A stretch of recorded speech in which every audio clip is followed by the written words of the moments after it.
Hello everyone. In this video we will be seeing movie 5 of What If Naruto Had Ultra Instinct. So be sure to stick around until the end. Let's get started. It's been 3 weeks since Tsunade became Hokage, and things were looking up. She took some power away from the civilian council after she learned they were passing laws by forging her signature. So she made sure everything they wanted went through her. She even replaced the head doctor at the hospital due to him not allowing nurses to give proper care to patients since he was stealing money that was for the medical supplies. Interesting enough, the replacement was Mina, who nobody knew was good at medical ninjutsu. She found out Naruto was taking care of all the stray animals, and decided to build an animal shelter in the middle of Konoha so it would be accessible to everyone who wanted to visit. Naruto gave the shelter the instructions on how to build his medical shelter he had, so now every animal had their personal hospital. Shizune was still seeing Izumo BD. They were really head over heels for each other. She convinced him to start training again, even if he wanted to stay a chunin. Ayame started dating Kotetsu, who started training again because she beat him in a spar, and he was made the laughingstock of the village. Anko and Iruka were thinking about moving in together, but they didn't know where they could move to. Naruto, on the other hand, got a visit from the noble and his daughter after they received his response. The end result of that meeting was Anko mentally torturing the daughter, while Naruto held the Kubikiribocho against his neck. Naruto also went on some solo C and B rank missions to take out rogue ninja or bandits. Now he was walking through the hospital checking on patients because Tsunade got hit with a water balloon he forgot he set up in the Hokage office. "Okay, last patient of the day and I can go train." He knocked on the door and heard a grunting come in. He walked in and saw Lee on the floor doing push-ups. "Alright Lee, do you need anything before I go? I can't get much but I'll see what I can do," he asked. "I will be fine, Naruto. I must work out so my flames of youth do not diminish. I told myself if I cannot do 500 push-ups on my hands, then I shall do 1,000 push-ups on my fingers, and if I cannot do that, then I shall run 1,000 laps on my hands with a boulder on my feet. My flames will not be diminished. I shall spread my youth to all the kids in the village," Lee said. "Okay, first off, Lee, don't ever say that last part again. Second, if you don't relax, then the surgery Granny Tsunade is working on for you will be for nothing since every time you move the bone fragments do as well. Keep it up and you will extinguish your flames forever. Just take it easy until the surgery is done, and you are fully recovered. I'm sure Guy-sensei will have the most youthful workout plan to make sure your flames burn brighter than his." With that, Naruto walked out. Had he stayed, he would have seen the happy tears on Lee's face since nobody has ever talked to him like that.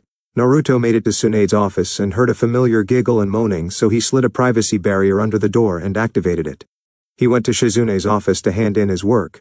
"Hey Shizune-ni, I have my papers from the hospital. I just need to hand them in. Can you do it for me?" he asked. "Why can't you just take them yourself? You know how to get to her office," she said. "I was just there but Pervy Sage is in there with her. I had to slide a privacy barrier under the door before I came here," he said. Shizune shook her head at this. "Fine, I'll take them for you, Naruto. Hurry up, I have a date in an hour I need to get ready for," she said. "So where is Izumo taking you today?" he asked, signing the papers he needed. "He didn't say, but I'm guessing it's a double date with Ayame and Kotetsu," she said, filing away his papers. "Okay, well, I'll see you later. I'm off to train." With that, he disappeared in a swirl of fire. Hokage Training Ground. Naruto arrived at the Hokage Training Ground, and upped his resistance seals again, and began running 200 laps around the training ground. He completed his laps and sat down. He decided to work on his Susanoo since he hasn't tried it since the last time when he could only summon the ribcage in an arm. Her activates his Mangekyu and easily formed the ribcage and arm of the Susanoo. He pushed more chakra into it, and another arm appeared, but this time the head as well with horns on its head and golden eyes. Naruto could feel the pain in his body but decided to push it even further, and muscles and skin formed around the skeleton. Once Naruto was done, he noticed the Susanoo has the huge teeth sticking up out of its mouth, and that the ribcage was opened, showing a golden tomo inside of it. And across the head, the horns seemed to have moved more to the sides of its head, and had 9 smaller flaming horns going across the head, with 5 on its head, and 2 on each horn. He released the Susanoo, and fell to his knee. His eyes were burning but his vision was still good. He stood and began to practice getting all of his jutsus down to one hand. After a few hours and a lot of clones, his lightning and fire jutsus were all down to one hand sign, or none at all. His wind jutsus, except his wind dragon jutsu, all didn't need hand signs. He got this one down to 3, and once again he didn't focus on his water ninjutsu. He headed home for the day and saw Kurenai waiting for him. "Nai-chan, what are you doing here?" he asked. "Lady Tsunade is giving us one last mission together as Team 8, but it's a joint mission with Team 7, unfortunately. We will meet the client tomorrow morning at 9 in the Hokage's office," she said. "Alright, I guess I'll be there," he said. She smiles and kisses his forehead before leaving. Now the reason Team 7 is on this mission is because after Tsunade filed the paperwork for Tsunade's punishment to Sasuke, Somebody got a hold of it and replaced it with 1 week suspension and used the official Kage stamp that Tsunade uses. It would be too much of a hassle to redo the order, because then she was going to have to involve the fire daimyo, and she didn't want the headache. She found out it was somebody on the civilian council but didn't know who. Sasuke, since his week was up, kept demanding Naruto to give him all of his jutsus, but was always ignored by him. Sakura showed little improvement. She only worked on her chakra control. Kiba hasn't been seen since the Chunin promotions. Rumor has it that his mom and sister gave him a beating that lasted for 4 days straight, and he had to sleep in the kennel with the dogs. Naruto cleared his thoughts and went to take a shower and went to sleep. Naruto woke up the next morning at 8 a.m. and started to get ready. He put on his usual outfit and chose to not wear his jonin vest until he was made an official jonin.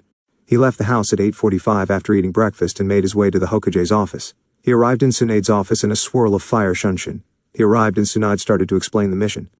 "Alright, Team 7, Team 8, you will be escorting Shibuki here back to the Waterfall Village. He is the village leader, so behave yourselves." She said that mainly to Team 7. "Kurenai, you are first in charge, with Kakashi being your second in command. If anything should happen to you, both Naruto will be in charge." Kurenai nodded, as did Kakashi, but reluctantly. He didn't like the idea of him having to listen to a rookie jonin. Kurenai decided to speak. "Shibuki-sama, do you have a time period to reach the Waterfall Village?" Kurenai asked. Shibuki wore gray pants, a green shirt, and shinobi sandals. He had the Taki headband on his forehead. "Taki's about a week's travel from Konoha, so I would like to leave as soon as possible," he said. "Okay, pack your things for a 2-week trip. We leave in an hour." Shino and Hinata nodded while Team 7 just scoffed and turned away. Kakashi went up in smoke. Naruto, already having his stuff in scrolls, stayed in the office with Tsunade. Kurenai and Shibuki left to pack their things. "So Granny Tsunade, are you and Pervy Sage officially together? I had to place a privacy barrier under the door yesterday," he said. "Honestly, I don't know, Naruto. I guess we're both just going with the flow of things for now. I mean, he hasn't asked me to marry him yet, like he did when we first became a team," she said, smiling at the memory of him proposing multiple times. "If he did propose to you, would you accept it? I mean, you said it yourself that you always loved him even more than that Dan guy. I think if he makes you happy, then you should be with him," he said. "Naruto, I'm older than you. Why are you giving me advice? Anyway, I want you to look after Kakashi on this mission." He didn't look too happy about Kurenai being in charge, she said. "Yeah, I know, I felt it too. I have a feeling this will turn into an A-rank mission. But I could be wrong," he said. "Okay, 2 things. I want you to get Shibuki alone, and tell him about the Akatsuki and what they're after. I've heard rumors that they've completely isolated their Jinchuriki from the village, but I don't know what the Jinchuriki looks like." She said. He nodded at her. "Secondly, I've talked to the fire daimyo, and he said that Jiraiya can train you for 1.5 years but wants you in the Guardian 12 for the next year. I've told Jiraiya already and he agreed to this. After the year is up, Jiraiya will meet up with you and bring you back to the village," she said. "Okay, do I still leave in 6 months, or has the timetable changed?" he asked. "No, you still leave in 6 months. So after this mission, I will be sending you on as many missions I can before you leave. After you leave, I'll be releasing your heritage to the village, since I know you will come back as strong, if not stronger, than your father," she said. "Okay, that's fine with me." He looks at the clock and notices he has to be at the gate in 5 minutes. "I'll see you when I get back, Granny." He vanished from her office to the village gate. After 5 minutes of waiting, Team 7 and Team 8 showed up with Shibuki but no Kakashi. After 20 minutes of waiting, they decided to leave without him. 5 hours into the trip, Kakashi appeared, having caught up with them after they stopped because of Sakura's horrible stamina. "Kurenai, you know you were supposed to wait for me. Why did you leave? I can report you for this," Kakashi said. "I don't tolerate tardiness, Kakashi. Everyone else may think your lateness is cute and funny, but not me. Now get your head out of your ass and let's go," she said. With that, Team 8 and Shibuki leapt into the trees to continue on with the mission. They finally reached the hidden waterfall village, but they were 2 days late because Sakura had to stop every 5 hours to catch her breath, and Kakashi was being difficult and would take Sasuke off to train, and Naruto would have to go find them, and Kiba would sneak off claiming he had to use the bathroom. It also didn't help that Shibuki would jump as every little noise and would be scared to move. Team 8 thought how somebody like him could become a leader of an entire village. "I would like to invite you into the village, however those 4 will have to wear something over their eyes," Shibuki said. "That's okay with us," Kakashi said, immediately causing everyone to get suspicious. He tried to discreetly make a shadow clone to follow them, but Naruto was a censor and felt the chakra spike and created his own clone that went and destroyed Kakashi's clone. "That wasn't nice, Naruto," Kakashi said angrily. "I don't know why you even tried something like that. You almost put the group at risk as well as the relationship between Taki and Konoha at risk," he said. "What did he do, Naruto?" Kurenai asked.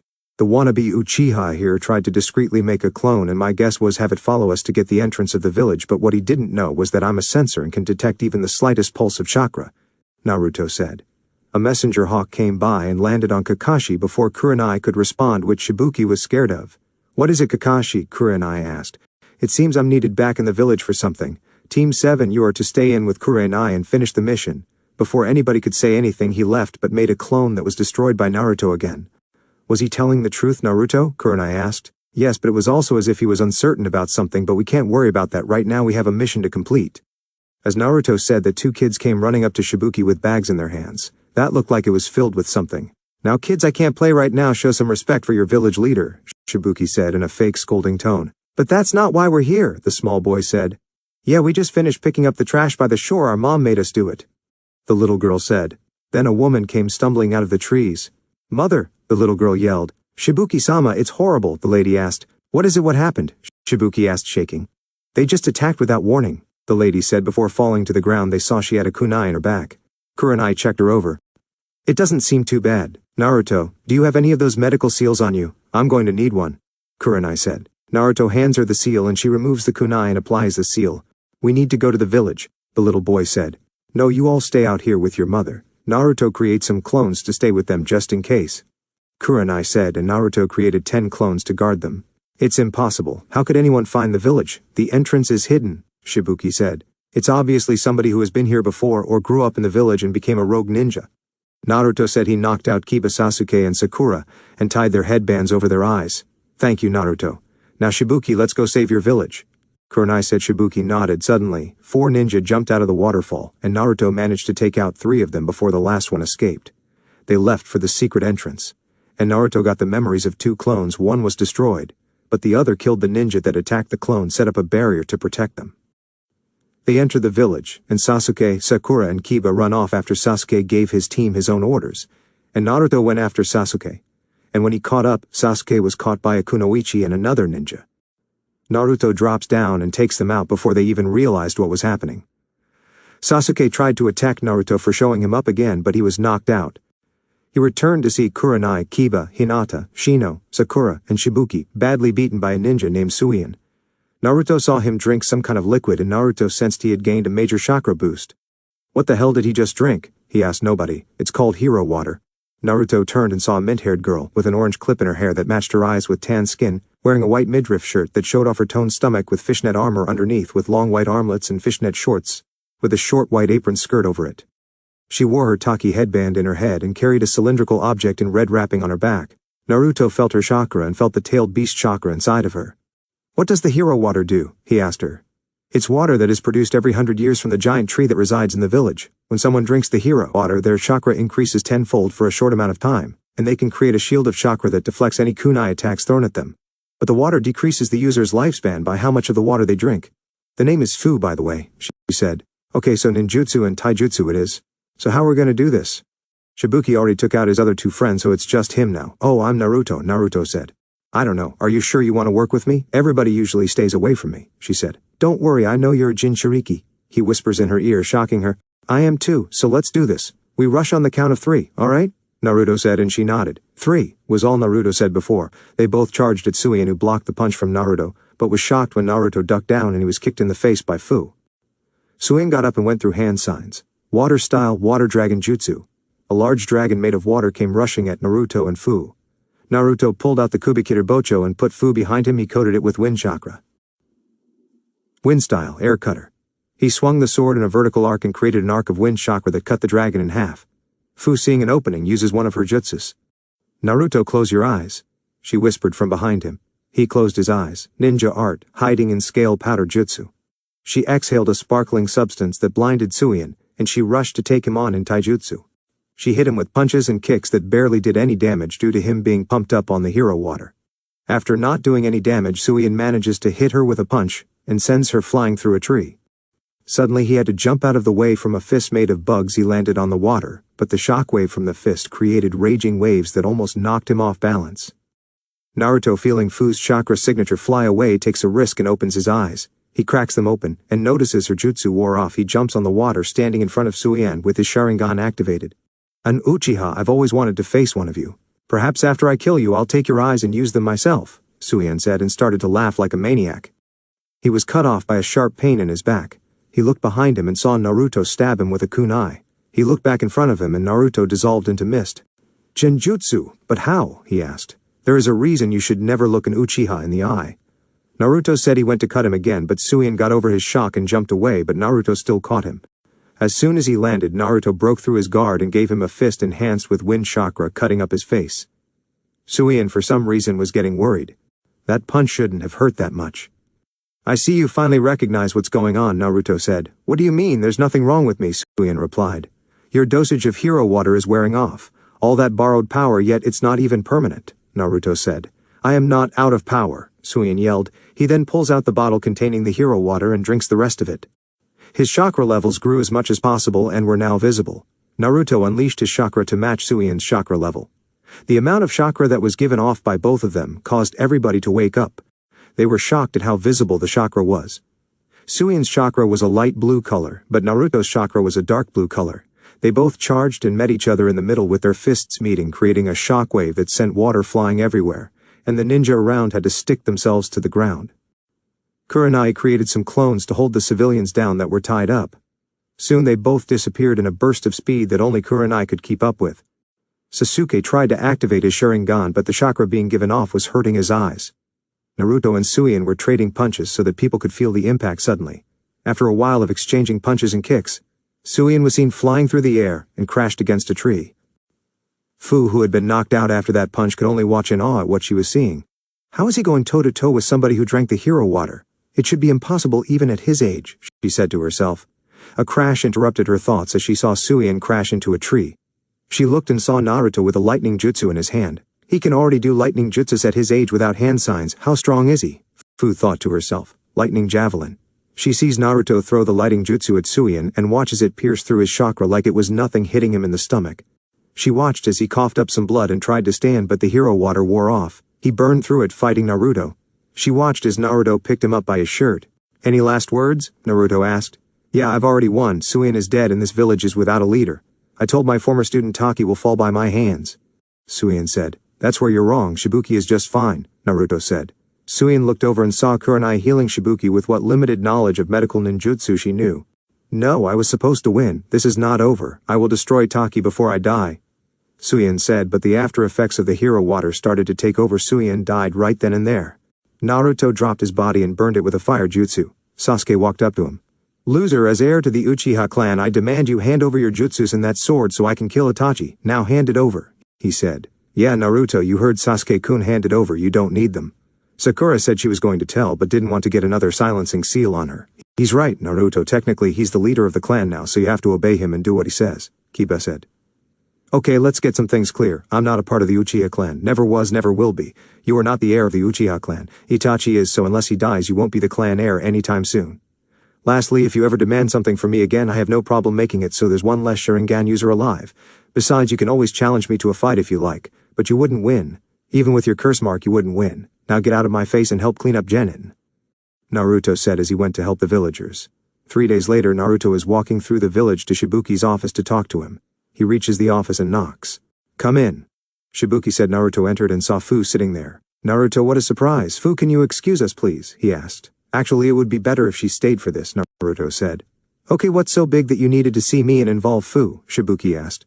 There is a group known as the Akatsuki. They are a group that has nothing but S-class shinobi from almost every village. They are after the tailed beasts. What for we don't know yet, but we do know whatever it is can't be good. I'm telling you this because if they extract the tailed beast out of you, it's going to kill you. I can tell by the way we just fought together that you aren't ready to fight them. I recognized you didn't have much jutsus, so you must rely on your tailed beast chakra a lot. You're going to have to stop and train your own skills. They have ways to counteract the tailed beast chakra. So I'm going to teach you a jutsu, called the Shadow Clone Jutsu, to help you speed up your training. Every time a clone dispels you get their memory, but it doesn't work on physical training. My teacher Jiraiya of the Sennin estimates we all have 2.5 years before they begin to try and capture us. Now Shibuki, I suggest you get your ninja and civilians in check. I've seen how they look at Fu. They would rather sell her out than protect her, Naruto said. This is a lot to take in. I'll have to run this by my council, Shibuki said. No, you're a freaking Kage. You don't need to have permission from your council to do something that can affect village security. If you tell the council, how do you know they won't sell her out and set up some bogus mission to get her captured? Besides, I have a feeling they already know about them, but don't want to say anything because of their dislike for FU. This needs to stay between us. Tell all your ninja to up their training. I can tell they've been slacking, otherwise Suion wouldn't have been able to get in so easy and do so much damage. If they ask why, simply tell them that Suion getting in undetected was unacceptable. Make them train until they physically can't move and then have them do it again the next day. Naruto said. Shibuki thought it over and agreed with Naruto. Very well, this shall stay between us, Fu. I want you to train hard. Like he said, you have almost 3 years to be able to fight a strength shinobi. I'll be testing you again, a squad of 10 Ambu every month until then. Shibuki said. Now Shibuki, is there anybody from this village that is a rogue ninja you think could possibly join something like the Akatsuki? Naruto asked. There is one, but he might be dead. However, his name is still in the bingo books. His name is Kakuzu of the 5 Hearts. He is wanted for stealing a forbidden jutsu called Earth Grudge Fear. It is said that he kills people for his hearts and has 5 of them, so he is almost immortal. The jutsu basically turned him into a ragdoll, and he is held together by a bunch of black threads. It was rumored that his hearts are used to give life to 4 elemental masks he holds on his back that can act individually if he wanted them to. So he may be capable of using every chakra in nature. That's all I can give you. Shibuki said.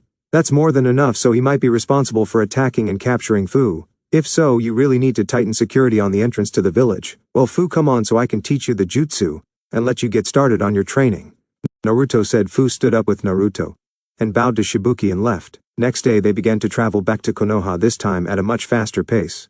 Naruto made a clone carry Sakura because he didn't feel like stopping every 5 hours for her, and he put a seal on Kiba and Sasuke. If they travel more than 5 feet away, which Naruto would activate and it would start to burn. Of course all of them complained, but Naruto put a silencing seal on them as well. Shino and Hinata were off in their own little happy world, which made him and Kurenai smile. A week later they arrived at the gate to see Kakashi there with his usual eye smile. The Hokage has been expecting you. You should go right to her office, he said to Naruto and Kurenai in an all too happy tone. They both noticed. Okay, you're all dismissed. Me and Naruto will go hand in our mission reports. Kurenai said. Naruto removed the seals off of Team 7 and they left. They arrived at Tsunde's office and knocked. Shuffling was heard from behind the door before Tsunade spoke. Come in, she called out. They entered and Naruto gave her a knowing smile and she responded with a look that promised pain. We were told you wanted to see us, Kurenai said. Yeah, I may be a new Hokage, but that does not give you the right to ignore my orders. She said. They had a confused look on their face. What do you mean we just came back from the mission you ordered us to go on? Naruto said. No, I'm talking about you disobeying my orders for the Junin meeting I called. Tsunade said. They just looked at each other. What Junin meeting? Kurenai and Naruto asked at the same time. The Junin meeting I called for. I sent a messenger hawk to give you the notice. Kakashi told me you read the message but decided not to come. Tsunade said. Seriously, Granny, you believe Kakashi, the person that does not like us? You just took his story and ran with it. Okay, here's the truth about this mission. Kakashi didn't arrive on time for an escort mission involving a village leader. It took him 5 hours to catch up to us. During the trip he would take Sasuke away to train him while Kiba roamed around. Sakura was alright, but we had to stop every 5 hours for her. Kakashi almost caused us to lose the potential alliance with Taki. He never told us about the Junin meeting. He said the message called for him only and left. His team still does not follow directions and put the entire team at risk. During this mission, I had to team up with Taki's Jinchuriki because they were all knocked out and injured. So there is the report you should have waited for before jumping to conclusions. You should thank us for not being at that meeting. If we went, it would have been you having to explain how you lost 3 clan heirs, an egotistical emo bastard, and a girl who won't be a ninja much longer, and will more than likely follow in her mother's footsteps. Now I'm going home, Naruto said before walking out, slamming the office door, leaving Kurenai to explain the mission in better detail. A few hours later a knock on his door gets Naruto out of the bed. He opens the door and Kat is there. Naruto, Hokage-sama wants you in her office. Naruto just nods and shunjins into her office. You wanted to see me? He asked, noticing Jiraiya sitting on the couch. Yes, I did. I want to say I'm sorry. I should have gotten the full story from the mission. Kakashi has been suspended for 5 months and his team has been disbanded, Tsunade said. Okay, apology accepted. Is that all? I was kind of in the middle of sleeping, Naruto said. I actually wanted to know how your private meeting with Shibuki went, she said. Oh yeah, I forgot about that. Pervy Sage, I have a guy you might want to add to that list of Akatsuki members. His name is Kakuzu of the 5 Hearts, he said. That's impossible. Kakazu fought my grandfather, Tsunade said. Yeah, Naruto, he must be almost 100 years old by now, Jiraiya said. Yeah, I know, but Shibuki said if he was dead he wouldn't still be in the bingo book, and he told me about some technique that Kakuzu stole that basically turned him into a human ragdoll that can control threads, but he uses 5 hearts to stay alive. In a sense he is immortal, but you have to destroy all 5 hearts in battle to kill him. He also said he has 4 masks on his back that represent the other 4 hearts that he can create bodies for. He also said those masks can use 4 different chakra natures. I've deduced that if he is still alive then he will go after Taki's Jinchuriki. I told her to train because like you wanted me to do, she relies on the tailed beast chakra too much and has no ninjutsu skills of her own. So I taught her the shadow clone jutsu, and told her to use that for her training, and told her to learn some elemental ninjutsu. Naruto said. Okay, I'll add him to the list I have and tell my spy network to keep an eye out for him. Jiraiya said. Well, I have to go. I'll be back in 5 months to grab you for the trip before heading off to the Daimyo Palace for you to join the Guardian 12. Jiraiya said he gave Tsunade a kiss and left through the window. Well, it seems you two are happy. All it took was a couple rounds of sex and a couple of kisses and you're fine. Naruto said. Shut up, Tsunade said with a smile. Now for the next 5 months I'm going to be sending you on solo missions. I want you to be a full-fledged jonin before you leave for your trip. Now you have the rest of the week off, but next week I'm going to run you into the ground. Tsunade said seriously. You got it, Granny, I won't let you down, Naruto said and gave her a hug. I'm sure you won't, Naruto, she said, returning the hug. Now get going. He gave a mock salute and jumped out the window. Great, first Jiraiya and now him. I need to close the window sometime, she said. 5 months later, the now 14-year-old Naruto is returning from a B-rank mission that he had to eliminate some bandits going around causing havoc in one of the Land of Fire's smaller towns. He walks through the village gates and notices the security is tighter than usual. He heads straight over to the Hokage office and enters without knocking. Granny Tsunade, what's going on? Naruto asked. Sasuke Uchiha left the village last night. Sakura Haruno was seen knocked out on the bench this morning. She was found by Izumo and Kotetsu. She reported that he left on his own accord and tried to say he was under the influence of the curse mark. I know you just got back, but I need you to go out and help the team. It was reported that he was picked up by 4 sound shinobi on the way. Your mission is to eliminate them except the girl. Have her brought back to the village. I've sent Shikamaru out with his own team he assembled. Sasuke is to be brought back by any means necessary. Dismissed. As soon as she was done, Naruto ran full speed to catch up to the group. He arrived to see Shikamaru and Temari fighting the redhead girl, but she was transformed into some kind of beast with horns on her head. Shikamaru, Temari, stop fighting her, Naruto said as he appeared. Why? She's the enemy, Naruto, Temari said. Yeah, Naruto, I have to agree with her. Why are we not supposed to fight her? Shikamaru asked. Naruto ignored them and walked up to the girl who pulled her flute out. Do you remember me from the invasion? He asked. She nodded but didn't say anything. Good. Do you remember what you silently asked me? She nodded again. Okay, that's why I'm here. What's your name? He asked. Tayuya of the North Gate. She answered. Meanwhile, Temari and Shikamaru are looking on confused. Okay, now what's your real name? He asked and she froze with a worried look on her face. He noticed and pulled out the Uzumaki tracker seal. Is this seal on your body? He asked as he showed her the seal and she dropped the power of the curse seal and nodded again. Okay, I want you to go to the Leaf Village, he said, shocking everyone there. Naruto, what the hell is your problem? Temari asked. You can't bring an enemy into the lead village like that. Shikamaru said. Yes, I can. She is supposed to be in the village anyway, but somehow Orochimaru got to her. Naruto said and created a clone.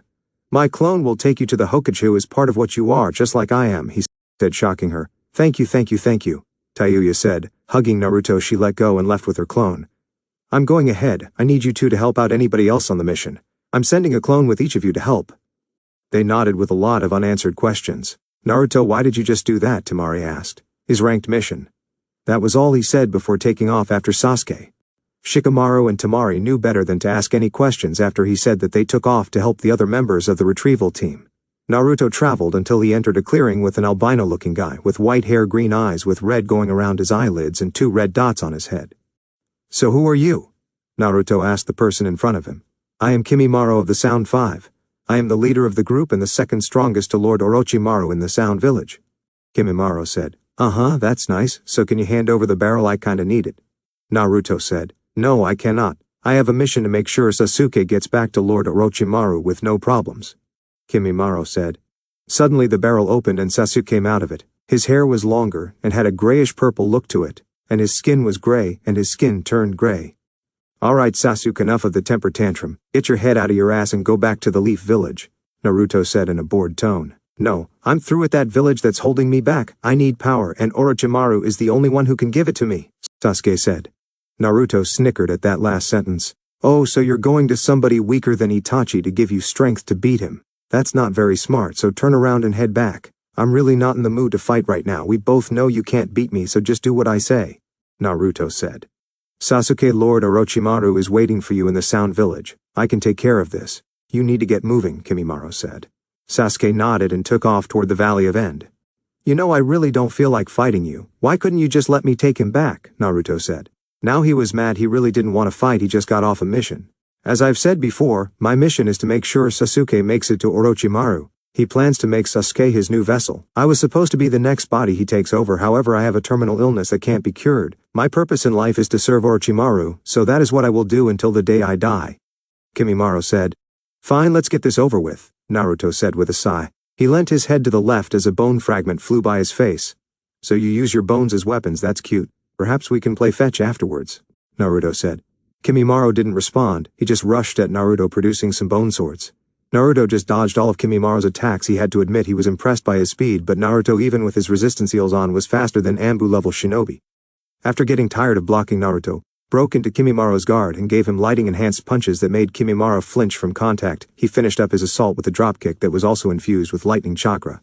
Kimimaro went flying back and flew through a lot of trees. After 30 seconds, Naruto felt his chakra spike and felt the power of the curse seal active. Kimimaro charged forward. This time he had lines all over his body, and bones were sticking out of his body coming from his arms and ribcage. He burst out from the tree line and Naruto blocked a punch from him and activated his sharingan to avoid the bone strikes. Before Kimimaro could make his next move, Naruto called out his jutsu. Hammer of the Thunder God. He created the hammer of red lightning in his hand and swung it at Kimimaro, who was sent back but kept his balance on his feet. Before he could get up, Naruto threw the hammer at him, and he crashed against the ground as the hammer exploded in a burst of lightning, shocking Kimimaro. I shouldn't be losing like this. I'm the leader of the Sound Five and the strongest amongst all ninjas in the Sound Village. I will not be defeated here. Another bust of chakra came from him and he entered his level 2 curse mark stage. Naruto only groaned at this. Why can't this be easy, he said. He looked at Kimimaro and his appearance changed again. He looked like a dinosaur, with a tail. His skin turned brown and he had 4 more bones coming out of his back and black markings around his eyes. He charged at Naruto, who noticed his speed drastically decreased. Naruto stood there to block a punch, and it was a bad idea. He was sent flying back from the force of the punch, and went through a tree. He got up and was relatively fine. He looked up at the sky and noticed he was running out of time to catch Sasuke. He made his lightning edge and ran at Kimimaro, who created a drill-like weapon out of his bones and charged at Naruto. Naruto, seeing this, activates his Mangekyo Sharingan, and starts to active Kamui, which still takes a second to activate. So once Kimimaro got close with his weapon, it went right through Naruto, which shocked him. And before he could react, Naruto pierces his chest with his jutsu, destroying his heart. Naruto waited to see if he would move, and after 10 seconds he left. About 10 minutes after he left, a squad of 20 blank masked Anbu showed up. The leader spoke up. Remember, we are to get Sasuke Uchiha to Orochimaru. Kill the other, he can be a problem for Lord Danzo's plan, the leader said. The other Anbu nodded and they all took off toward the Valley of End. Naruto arrived to see Sasuke waiting for him. Sasuke was about to speak up until Naruto appeared in front of him and punched him in the face. He got back up and activated his Sharingan, that still only had 2 tomo in each eye. However, that didn't matter, as Naruto was too fast for his Sharingan to see. He was punched in the gut and kicked off of the statue of Madara Uchiha into the water down below. He climbed out of the water onto shore and glared at Naruto. He activated his curse mark and traveled at speeds that Naruto guesses he copied from Lee, but it was only as fast as him with his weights on, so it didn't even make Naruto worried in the slightest. He was in front of Naruto and started to throw punches and kicks that were either blocked or dodged. However, due to Sasuke using the power of his curse mark, the dark chakra would leave burns on Naruto's arms. Sasuke jumped back, going through hand signs. Fire-style Phoenix Flower Jutsu. He spat out miniature fireballs at Naruto, who jumped out of the way because he knew the fireballs had shuriken in them. Sasuke threw some kunai at Naruto, which he dodged. He noticed the ninja wire at the end, so he decided to mess with him. He made a clone and substituted with it. The clone was caught in the ninja wire and wrapped up in them. Sasuke sent a stream of fire on the wires, which burned the clone, that screamed out in pain. "See, loser, I told you before, you aren't on my level," Sasuke said. "This is coming from somebody who has only 2 tomo Sharingan," a voice said from behind him. His eyes went wide and he was kicked in the back into a rock. He looked at the Naruto wrapped in the ninja wire and it went up in smoke. He got up and activated the 2nd level of his curse seal. His skin turned dark gray. His hair grew longer and turned a dark blue color. His eyes were black, but his Sharingan was still active, and he grew wings on his back that looked like hands, and a dark star formed across the bridge of his nose.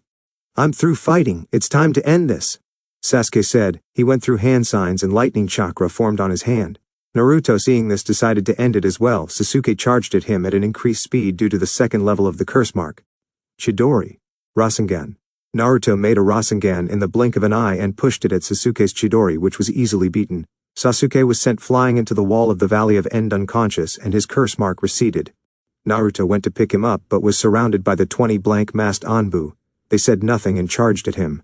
Naruto activates his sharingan, takes out the Kubikiri Bocho, and begins attacking and defending against the Anbu. After cut down, he saw Orochimaru appear out of the corner of his eye and take Sasuke. Shit, was what he thought.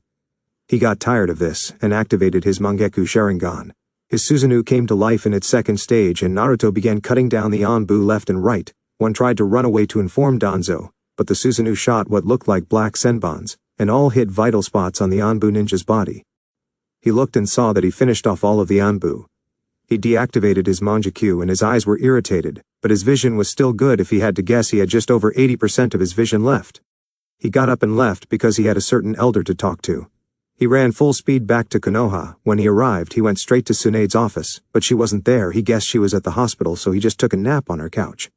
About 4 hours later, Tsunade and Shizune walked in and saw him sleep. They smiled and left him alone. He woke up after another hour. He saw Tsunade looking at him. "So how'd it go?" she asked. "Mission failed," he said with a sigh. "What happened?" Before he could answer, Jiraiya came through the window and Danzo walked in the door. Before anybody could say anything, Naruto charged at Danzo and punched him in the face and started choking him.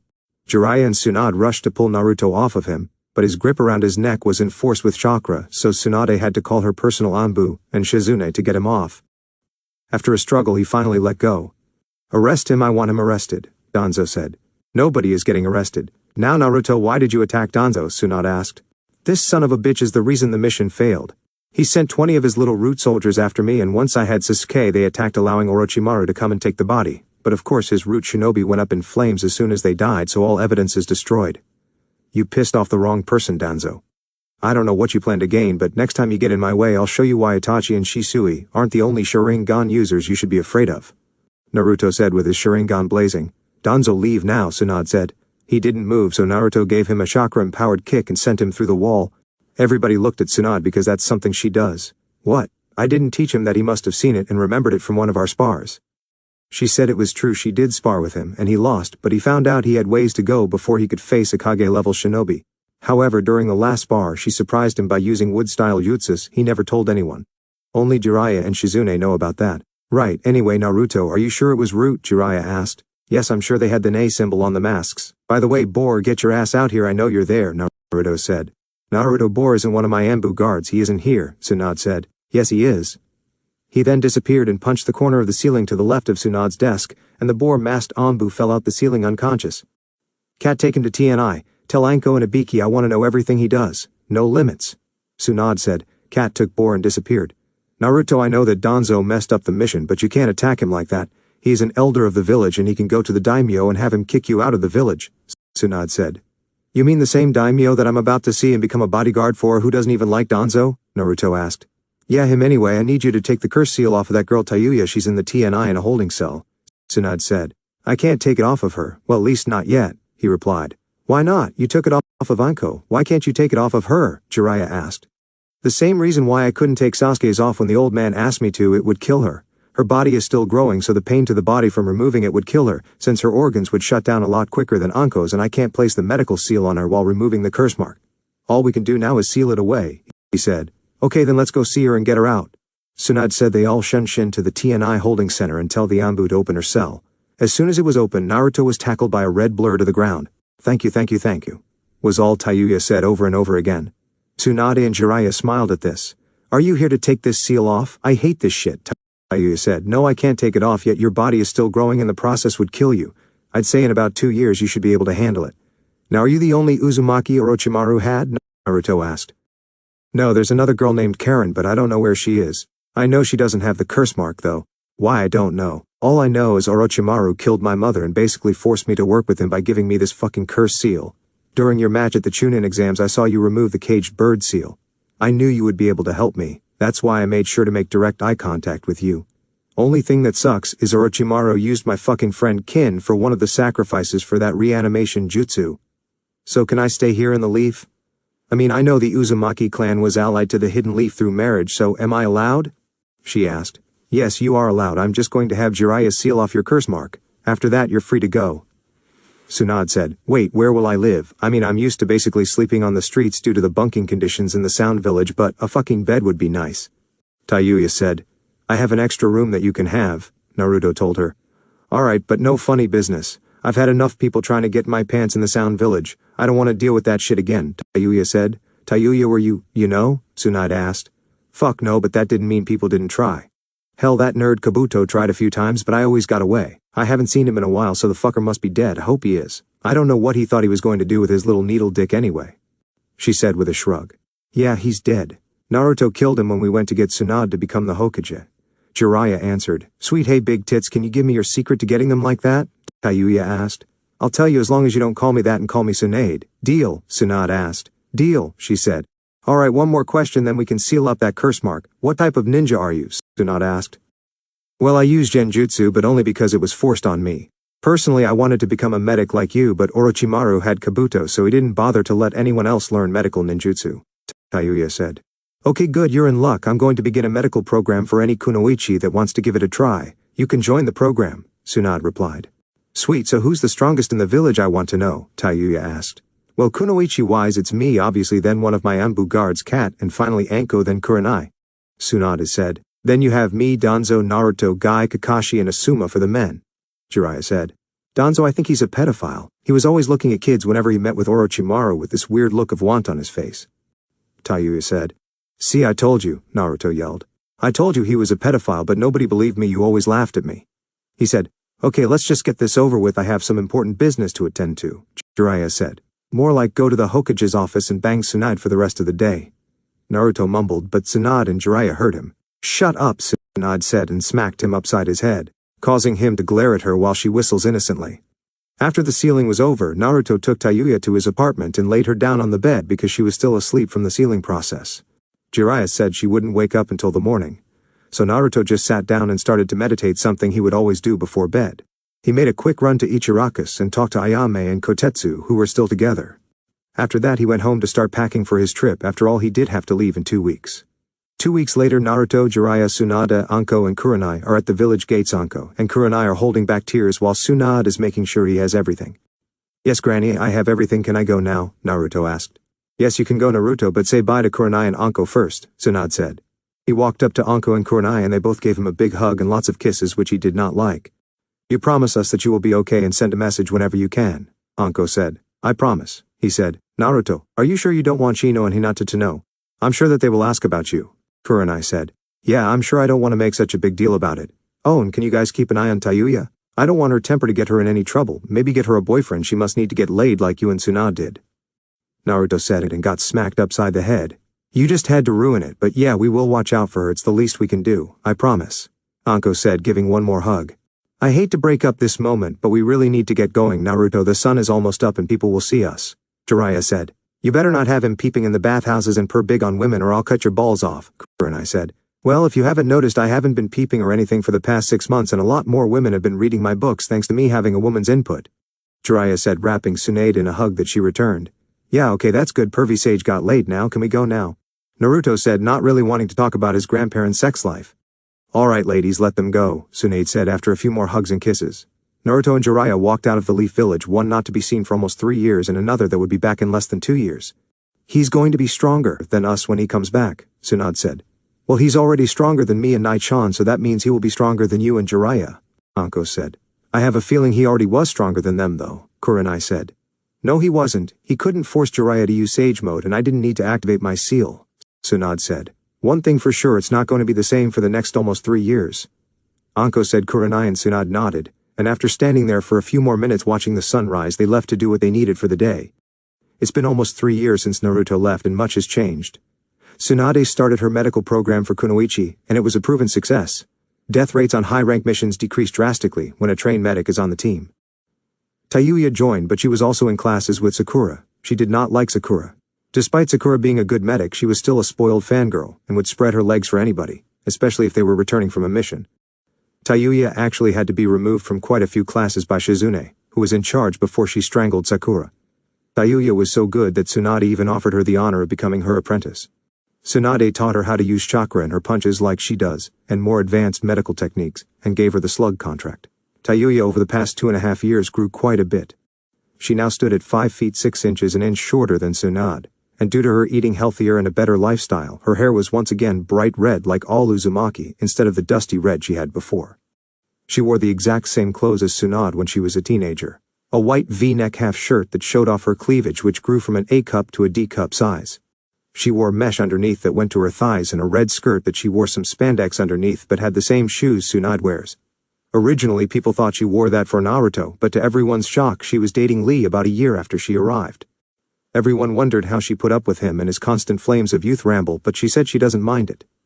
Sakura hasn't changed much except she stood at 5 feet 4 inches, and her breasts only grew to a mid-B-cup size. She wore a red half-top that could be unzipped with a mesh armor underneath that was as big as her shirt. She also had on black gloves and some black shorts that if she bent over would show off her ass but covered it up with a gray apron skirt and some low-heel knee-high boots. The main reason Tayuya didn't like Sakura was because once Tsunade told the village of Naruto's father and him being her grandson, Sakura decided that she would seduce Naruto and have him marry her so she could have access to the Senju and Namikaze accounts he would inherit. Tayuya, however, knew Sakura couldn't pull it off because Tsunade told her about Samui and what her and Naruto meant to each other before she was forced to move. Tayuya made her way to Tsunade's office to hand her the daily report she received earlier. She reached the office and knocked. "Enter," Tsunade said. Tayuya entered and saw Sakura in there as well but ignored her. She noticed Tsunade had a smile on her face but didn't know why. "I have the daily reports here for you, Lady Tsunade," Tayuya said and set them on the desk. "May I know why you're smiling so brightly?" she asked. "If you must know, today is the day they come back," Tsunade said. "Really?" Tayuya said, her smile matching Tsunade's. "Really they are? I mean, I don't care for Jiraiya, but I certainly miss Naruto-kun." Sakura said, "Yes, Tayuya, they are. Jiraiya said he would send a message when they were on the way," Tsunade said, completely ignoring what Sakura said. As soon as Tsunade finished, a messenger toad appeared and handed Tsunade a letter before disappearing. Tsunade read the scroll, and without even thinking to tell them what happened, quickly jumped out her chair and ran to the village gates. The civilians were wondering what was going on but didn't want to get involved. Tayuya and Sakura chased after her but couldn't catch her until she stopped at the gate. "Okay, Lady Tsunade, why the fuck did your ass run off like that?" Tayuya said. Sakura was too busy catching her breath. "Jiraiya said he should be here in an hour, so I'm going to wait for them," Tsunade said. "Well, you could have told us." "Well, told me before you took off," Tayuya said. They looked at Sakura, who began to frantically fix her hair and clothes, muttering to herself about a future husband coming back. After an hour and 15 minutes of waiting, Jiraiya and Naruto never showed up. "Damn it, Jiraiya, you said an hour. No sex for a month for you," Tsunade said. "Aw, now that's just harsh. I thought you missed me after not seeing me for almost 3 years," a voice said. Tsunade turned around and saw Jiraiya standing there with a smile on his face. She rushed at him and gave him a big hug and kiss that made Tayuya smile, and Sakura started to gag. "I don't know why you're gauging spitter. There isn't a dick in your mouth. I guess you must be practicing later for your shift at the brothel house," Tayuya said. She started calling Sakura spitter after hearing about her actions from some ninja and civilians. However, Tsunade told her that Naruto also called her that and told her why. "So pervy sage," Tayuya said. "Don't call me that," Jiraiya yelled. Yeah, where is the little fucker at? I thought he was supposed to be with you," Tayuya said. "Isn't he here already? He said I was walking too slow and left me 5 hours ago," Jiraiya said, confused. "We haven't seen him," Sakura said. Then they heard footsteps coming from outside of the village gates, and a man came walking in that all 3 girls thought was sexy. This man was about 6 feet 4 inches, had spiky black hair with 2 jaw-length bangs framing his face, and some spikes of hair over his headband that had blue fabric on it. He wore the standard Konoha uniform with a Jonin flak jacket. His arm sleeves had 2 white bands on each arm, and blue shinobi sandals. He also wore a sash with the kanji for fire on it, meaning he was a member of the Guardian 12. His eyes were a cloudy blue color instead of the normal bright blue. This was Naruto returning to the village, but he was reading a book and didn't notice the people in front of him. Somebody clearing their throat got his attention. He looked up to see a pissed-off Tsunade and Tayuya tapping their right foot on the ground, and Sakura staring at him with a look of want. "Yo," he greeted. "What the fuck do you mean, yo? We've been waiting for your ass all day," Tayuya yelled and slapped him upside his head. "Naruto, you better have a good reason why you are late. Jiraiya said you left him 5 hours ago. You should have been here at least 3 hours ago," Tsunade said. "Look at my eyes, Granny. What do you notice about them?" Naruto asked. Tsunade looked at his eyes and knew what he meant. "Is it time yet, Naruto?" she asked, confusing Sakura, who spoke up. "Time for what?" Sakura asked. "None of your business, spitter. Go and find someone's dick to ride or something. This doesn't concern you," Tayuya said. She knew about Naruto's eyes. He told her through messages they would send back and forth through Tsunade and Jiraiya. Naruto only talked to Tsunade and Tayuya. He didn't want anybody else knowing about the message sending. They only sent about 10 letters each, not much, but enough for them. "I actually already found somebody to ride, and I'm looking at him, tomato, and if it is a health concern for my future husband, then it is my business." Sakura replies. "Yeah, not going to happen, spitter. However, I've heard about your exploits from many ninja in the Guardian 12. I must say you are almost as good as your mom was in the videos I saw before if what they say is true, Naruto said. But to answer your question, Granny, no, it isn't time yet. I'm at 50%, maybe a little less. But that's because I was practicing all my techniques, getting them to the point where I can use them in an instant. Okay, let me know when it's time, Tsunade said, and he nodded. Alright, let's head to the office so we can hand in the report, Jiraiya said. Alright, let's go. Tsunade said. They all left except Naruto, who waited for them to get in the office. After waiting for 10 minutes, they were at the office and he suddenly turned gold and disappeared in a flash. He appeared behind Tayuya, scaring her, and she slapped him. Don't fucking do that again, Tayuya said, holding her chest. Okay, Jiraiya, how strong is he? Tsunade asked. Stronger than me. Hell, I might even say he is stronger than your grandfather in his prime, but I don't know. He always beat me using 25% of his strength and I was in sage mode, he said, shocking everyone in the office. Are you serious? The only person who could match my grandfather was Madara Uchiha, and he even needed the Kyuubi to fight on his side, Tsunade said. It's true, Tsunade. He even mastered 2 of his father's jutsus and is working on completing the Rasengan by adding his chakra nature to it, he said. Okay, Naruto, if you want, you can either take a genin team or be a regular jonin, Tsunade said. I'll be a regular jonin. I don't really want to babysit. Besides, the 4 I want I'm sure are already on a team. Oh yeah, what's everybody else's rank? He asked. Well, Sakura is still a genin. She constantly failed the Chunin exams. Shino and Hinata are still Chunin. However, after their next mission they might get promoted. Ino is a Chunin, but she prefers to work in her parents' shop, and at the TNI department, Tenten is a Chunin. She turned down the Anbu invitation. Choji is a Chunin as well, but he took a break from missions to learn duties of running the clan. Kiba is a Chunin, however nobody wants to work with him really. Lee, Shikamaru and Neji are all Jonin, as well as Tayuya, who is also my apprentice. Oh, and Shikamaru has a girlfriend, Tsunade responded. Good for them, I guess. I know all about Shikamaru. I saw him in Suna during the Chunin exams. I was one of the daimyo's guards, so has he made any moves while I was gone or not? Naruto asked, talking about Danzo. No, he hasn't. Actually, he's been pretty quiet. Even during meetings he doesn't say anything, Tsunade said. He's planning something and doesn't want to get caught, Naruto said. Who are you guys talking about? Sakura asked. It's not your business, Genin, so stay out of grown folks' business, Tayuya said. She knew they were talking about Danzo. Anyway, Naruto, that thing you did at the Chunin exams, have you mastered it? Tsunade asked. No, attacking is extremely hard. However, I did get the dodging part to happen whenever I wanted to, Naruto said. Just then the door opened and Shikamaru and Temari walked in. Naruto, when did you get back? Shikamaru asked while Temari didn't make eye contact with him. Today actually, so how are you and Temari doing? I haven't seen you two together since I caught you. Temari cut him off. Shut up, she yelled and slapped him hard, leaving a handprint on his face.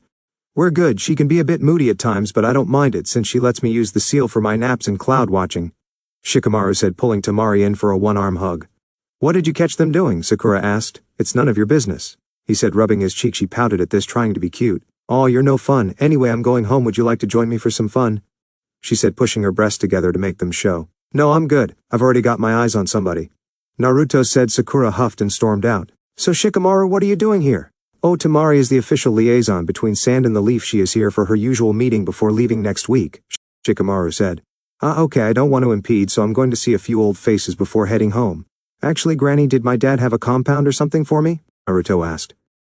Yeah, he did. It was finished right before he died, so he never moved in. All he did was add furniture in each house and added security seals to it so nobody was able to get in besides him and a blood relative and whoever else was keyed into the seal, she said, handing him some keys. The compound is huge, so he bought a large area by the Hokage monument. All of his money and everything I've put in your name as well as your mother's. I put everything personal of theirs in the house. It wasn't much, but it was all they had. They weren't really materialistic people. There are houses that do not have owners, so they won't open unless somebody with no evil intentions wants the house, she said. He nodded. Alright, Tayuya, let's go see the new compound. She nodded and they left. After 20 minutes of walking and talking to each other, they found the compound, and huge was not the word to describe what they saw. It was enormous. His dad built enough houses for 12 families to have as their own, and each house looked to have maybe 6 rooms each. She said he wasn't materialistic. These houses are enormous, he thought. Well, let's go in. If you want, you can have your own house to start a family, he said. She was shocked by this. Really? She asked. Yeah, I'm serious, he said. She hugged him and ran to a house but couldn't get in. I think you should add chakra to that seal on the door. It won't open until someone adds a chakra signature to the seal. I guess every house didn't have that same security as his house, Naruto said. Tayuya added chakra to the seal and it burned away, showing 2 keys. Congratulations, you have your own house, he said. She ran up and hugged him before going back to her house. He entered his and was amazed at what he saw, took his sandals off and walked around. The kitchen was huge. It looked like 30 people could fit in it and have room to stretch their arms out. The living room was huge as well, and had a couch that went all around the room except for the entrance. The bedrooms were next. They each had a queen-size bed and more than enough room to add 2 more, but one of them had a crib and baby toys in it. He guessed that was supposed to be his room. The master bedroom, however, had a king-size bed inside with curtains that you could close. Mom must have picked this bed. I can't see Dad getting something like this, he thought. The room also had a walk-in closet big enough for Ino to fill up after shopping and still only be 10% full. Right next to the closet was a bathroom that had double sinks and a tub as well as a separate shower in the corner. The mirror took up the entire wall over the bathroom sink. He left and went out back and saw a personal hot spring in the backyard with a training area that had absorption seals so any jutsus and damage would be absorbed. The backyard also had privacy barriers around it so no sound gets out and nobody can get in. Now that he thought about, the windows had some as well. Must be because of pervy Sage and his peeping habits, he thought. Well, I guess I'll go visit everybody. He left the house and saw Tayuya in a rush. What's the matter, Tayuya? He asked. I'm about bring Lee over so we can break in the new house with some intense sex, she said, running off. Naruto's face went green at that. I didn't need to know that. Anyway, off to Ichiraku's, he said, and headed out of the compound. He took to the rooftops to avoid the villagers. He arrived at a huge restaurant building capable of holding 500 people inside. He walked in and used his stealth skills to head into the back for the kitchen. He saw Ayame tasting some food before going into an office. He walked in and closed the door. I already told you that the broth just needs a bit more salt. Other than that, the food is fine, she said, annoyed. Well, I'm not a worker, he said from behind her. She immediately jumped into her fighting stance. Who are you? She asked in a cold tone. Really, it's only been 2.5 years since you saw me and you already don't recognize me. I'm hurt, Ayame, he said with a fake hurt expression. Naruto, she asked. He nodded and she slapped him. Ow, what the hell is everybody slapping me for today? He asked. She slapped him again. Why didn't you tell me you were leaving? Me and Dad had to find out from Tsunade a month later that you were gone, she said, and her ladle appeared in her hand, making him back up, but he went into the corner. It was a secret I was going to tell you, but I forgot, he said. This time he got slapped twice and hit with the ladle. Okay, so how've you been? She asked like nothing happened. Good, although my face and head have been better. So where's old man Tucci? I didn't see him in the restaurant, he said. Naruto, Dad died last year, a week after we got the new restaurant. He was late to work one day and I left to see if he was okay. When I got there he was dead. He died in his sleep. Tsunade did the autopsy herself. She said he had a severe heart attack in his sleep. We had planned a small funeral, but the entire village showed up. Even the council members put their egos aside for this. I'm just glad he was able to see his shack turn into an actual restaurant. Thank you for that, by the way. The whole unanimous donation was nice. I even made the money back to give back to you. I have one of my dreams now. I just need one more to come true. However, that has to wait until I get a new house with Kotetsu. We haven't been able to find anything yet, she said, wiping her tears. I didn't know he died. I'll pay my respects to him later. I didn't know he was close to so many people, but given how nice he was, it's not a shock to me, and don't worry about paying me back. That was for all the free meals you guys let me eat when I was little and for taking care of me. As for your house problem, I have a solution. I took over my father's compound he had built, and there are a lot of houses. You can have one if you want. It has privacy seals and security seals, so only you can enter. If it detects a foreign chakra signature, they can't enter the house. So what do you say? Tayuya already has her own house, he said. I'll take it. I just have to let Kotetsu know I found a place. How much do we owe you for rent? She asked. No charge. The entire compound, houses included, are already paid for, he said, shocking her. They talked for another hour before he left. He went to see Anko, who would more than likely be with Kurenai. He searched for their chakra signature, and they were at Anko's house, so he shunsins to her house and opens the door. Hey Anko ni, hey Nai-chan, how's it going? He asked. Who are you? Kurenai asked. It's me, Naruto. Don't you recognize me? He asked. They walked up to him and slapped him on each side of his face. He could only cry at this point. What did I do to deserve this? He thought. You couldn't send us a letter or something, Naruto? Kurenai asked. Yeah, I know you've been summoning Shadow and playing and training with him. We have the same contract, remember, so why couldn't you send a messenger dragon? Anko said, getting ready to slap him again. Yeah, Naruto, you had us worried like we were your mother. We know you're strong, but a simple letter saying hi or checking up on us would have been nice. Kurenai said. She also got ready to slap him. Well, Anko, if we have the same contract, why didn't you send me a message yourself? I was busy training and inside of a palace with the Guardian 12. I had no time to sit down and write a letter. If anything, you're as much at fault here as I am. He said. This, of course, got him slapped again by both of them. Oh, fair point. So how have you been? Anko asked. Yeah, how strong are you now? Kurenai asked. Well, I would be better if I could feel my face, but I'm fine and I'm the strongest in the village. Pervy Sage couldn't beat me even in Sage mode. He said all of this with a swollen face. The hell dude, me and Kurenai are low Sannin level all around now and you can still beat us, that's not fair. Anko said. Kurenai nodded in agreement. Yeah I know, but that's not why I'm here. Are you two still with us, Suma and Aruka? They nodded. Do you all want to start a family? They nodded again. Okay, so I took over my father's compound he had built, and there are a lot of houses. You can have one if you want. It has privacy seals and security seals, so only you can enter. If it detects a foreign chakra signature, they can't enter the house. Tayuya and Ayame already have a house. It's already paid off, so you don't need to worry about rent. The utilities are all included in one bill for the entire compound, so all you have to worry about is food in your house. Will you guys take one? If all the houses are the same, then they each have 6 bedrooms, 4 bathrooms, and a master bathroom, big kitchen and living room, plus a personal hot spring and training area in each backyard. He said. Hell yeah, I'm moving into a house. When do I get the keys? Anko asked. When you choose a house, it's a seal on each house. It will dissolve and release 2 keys will pop out. He said. Anko started to pack her stuff. I'll have to talk to Asuma first to see what he wants to do. Kurenai said. Naruto nodded and gave them directions to the compound so they could get there. He talked with them for 3 more hours before heading out. He met up with Ino and Hinata, who of course slapped him for not saying he was leaving. They caught up and he left to meet Shino and they talked for a little bit. Shino isn't a man of many words. He ran into Kiba and could instantly see why nobody wanted to work with him. Choji, Tenten and Neji were out on a mission. He went back to his old house and sealed everything belonging to him and Tayuya in separate scrolls before heading back to his compound. He left Tayuya's scroll with all of her belongings on her front porch and went to his own house. He ate some food, took a shower and went to sleep. After a week off since he just returned, he was headed over to the Hokage Tower for a mission. It was 6 in the morning. He reached the tower and climbed in her office through the window. Yo Granny Tsunade, I'm here for a mission, he said. Naruto, why can't you use the door? She said with a sigh. He just smiled at her and then noticed Kakashi and Sakura in the office. Hi Naruto-kun, how are you today? Sakura said, brushing her breasts on his arm that she took hold of, trying to seduce him. He removed his arm and backed away from her. I'm fine and please don't do that again. I told you already I'm interested in somebody else, he said. She huffed and folded her arms under her breasts. Naruto, Kakashi said. Wanna be, Naruto said. Tsunade coughed to cover up her laugh. Okay Naruto, you want a mission, fine. She was cut off when a random Chunin barged in.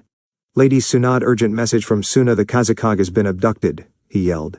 The Akatsuki. Naruto, Kakashi and Sakura head to Suna and begin looking for the Kazekage. I will send Team Guy as backup since they are out on a mission. You leave right now, Tsunade said. The backup won't be needed, I can handle them, Naruto said. Naruto, you're a Jinchuriki, you can't just barge in like some maniac. They're all S-rank shinobi. You're probably a B-rank shinobi at best, Kakashi said. For your information, I'm stronger than Pervy Sage in his Sage mode. I can handle the Akatsuki unlike you. You're nothing but an A-rank shinobi that slacked off, so at best you're a B-rank shinobi now, Naruto responded. Enough you two. Naruto, I won't send backup, but if you so much as come back with a scratch, I'm going to punch you so far in the air you won't come down until next week, Tsunade said. Now leave. Hi. They all said and vanished. They left the village immediately and made their way to Suna. After 30 minutes of traveling, Naruto saw Temari walking below them.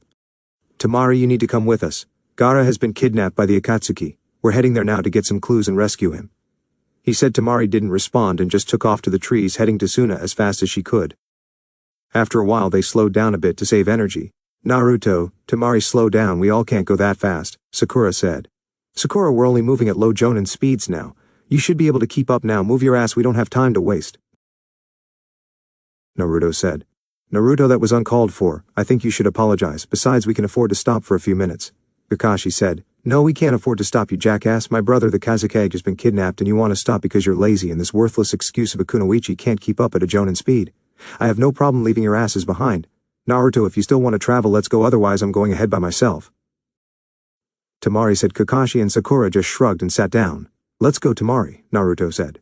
You'll get rode up, Naruto. I was assigned as the leader of this mission, Kakashi said, flipping a page in his book. Yeah, see, that's where you're wrong. There was never a leader assigned to this mission. Tsunade forgot to assign one. Besides, the leader of our allied village is in danger, so me going ahead without you and the slut who I'm sure you fucked a few times already, I won't get in trouble at all. Now let's go, he said, and Temari jumped off with him. After 20 minutes of travel, Naruto called out to Temari. Temari, stop here for a minute. What the fuck, Naruto? Why are we stopping? Did you not hear that my brother is in the hands of the Akatsuki? Do you not care? I thought you were better than that, Temari said, pissed off. Are you done? He asked, and she nodded. Good, because instead of us arriving in Suna in a few days, we can get there in about 2 to 3 hours, he said. How? Temari replies. He just bit his thumb and went through hand signs, summoning jutsu. Out of the smoke came Niji. Ah, Naruto, it's good to see you again. What can I do for you today? Neji asked. I need you to take me and Temari to the gates of Suna. Naruto said. Neji just sighed. Suna again, I hate the desert. It better be important. Neji said. Gaara's been kidnapped by the Akatsuki. Naruto said. Neji turned serious. Get on, was all he said. Naruto and Temari climbed on Neji and he took off, causing Temari to scream and cling to Naruto. After 2 hours they landed at the gates of Suna and Naruto gave Neji a thanks before he returned home. Lady Temari, your brother Kankuro battled one of the Akatsuki members. It was Sasori of the Red Sand, and the other was Deidara the Mad Bomber. He was poisoned by Sasori, and we have problems removing it. Lord Gaara had to protect the village unless it would get blown up, so he had to cover the entire village with sand before a huge bomb went off. But Deidara planted small bombs in the sand, and Lord Gaara was knocked unconscious. Before we could save him, Deidara created a clay bird, and it took Gaara and flew off. Sasori and Deidara left soon after. The guard explained. Where is Kankuro? Naruto asked. He's in our hospital, Naruto, the guard said. Let's go, Temari. I might be able to remove the poison with my water manipulation, he said. Temari nodded and led him to the hospital. They got Kankuro's room number and went inside to see Kankuro in pain, and his skin was pale. Temari, seeing her brother like this, broke down. Kankuro, it's me, Naruto, can you hear me? He said. Kankuro nodded. Okay, I'm gonna remove the poison from your body. I'll just need to make a small cut on your body so it might hurt, alright? Kankuro nodded again. Naruto pulled out a kunai and made a small cut on Kankuro's chest, making him scream out in pain. Temari rushed to his side and held his hand, telling him it was going to be okay. After the cut was made, blood started to come out with another black liquid that they all knew was the poison. Naruto gathered a glob of water from the air and then heated it in his hand, making it warm. He used his control and sent water to go inside of the cut and start getting the poison. After 10 minutes of moving the water around and constantly taking it out, the poison was removed, and Kankuro was breathing normally now. Naruto then placed a medical seal on him so he could recover. It would take a few hours for him to recover.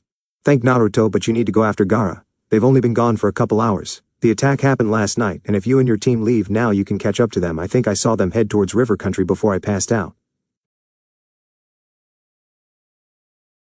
Kankuro said. Then he looked around. Wait, where is your team? He asked. Well, they decided that resting was more important than saving Gaara, so me and Temari came over on Neji and got here in a couple of hours. Naruto said. Okay, well, I have a piece of Sasori's cloak so you can track him if you can, Kankuro said. Yeah, I can track it. You stay here. I'll be back in a few hours with Gaara. Naruto said. I'm coming with you, Naruto. These bastards attacked my village and took my brother. I'm going with you. Temari said. Naruto knew it was no long in arguing with her, so he let her come with him. Now hold on, I'm coming too. It's time I put an end to my grandson once and for all. An elderly voice said behind them. Elder Chiyo, are you sure you want to come? I mean, I know you're strong for your age, but these are ranked shinobi. Temari said. Yeah, old lady Chiyo, are you sure you can handle it?